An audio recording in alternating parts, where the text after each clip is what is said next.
It started as a drizzle, tapping against the windows, unnoticed by the 6 women sipping merlot around Lauren's kitchen island.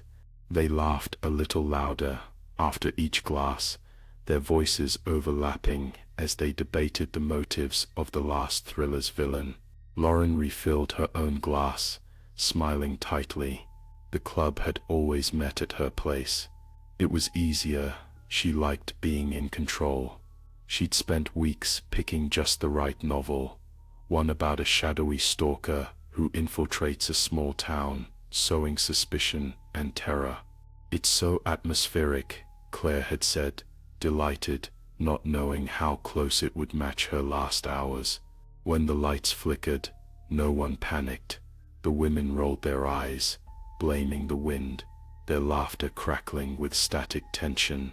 Lauren disappeared to the basement, leaving the others waiting, unaware how the silence curled beneath the kitchen light. When she returned, the power was still out. The house felt denser, as though the dark had real weight. She'd planned each moment meticulously. The wine, the story, the faulty breaker that would never flip. She told them they were being watched. It was true, in a way. Her eyes missed nothing. When the first scream came, it tore through the hush like teeth. Annie's wine glass shattered, blood running in surreal, artistic ribbons down her palm.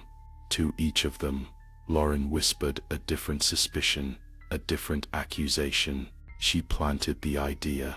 Someone out there, watching, someone they'd never seen. Panic splintered them, and one by one they stumbled through the dark house, calling for help, only to find Lauren waiting. She moved with surprising patience, relishing every frightened glance. When it was over, she pressed trembling fingers to her lips, breathing the thick, metallic taste of the air. The police, later, found bodies arranged with an impossible neatness, as though posed for an audience. Lauren wept as she told them about the stalker, how he'd sent notes and moved her things, how he'd followed each member home. Every detail she invented sounded just right.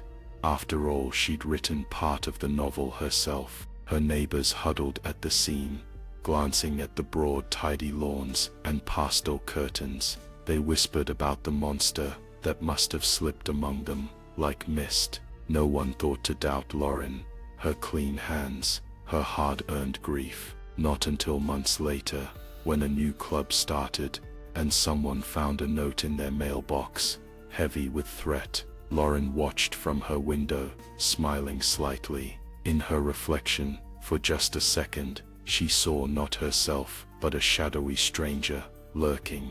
And in the stillness, after midnight, sometimes she heard laughter behind her, familiar voices whispering her name.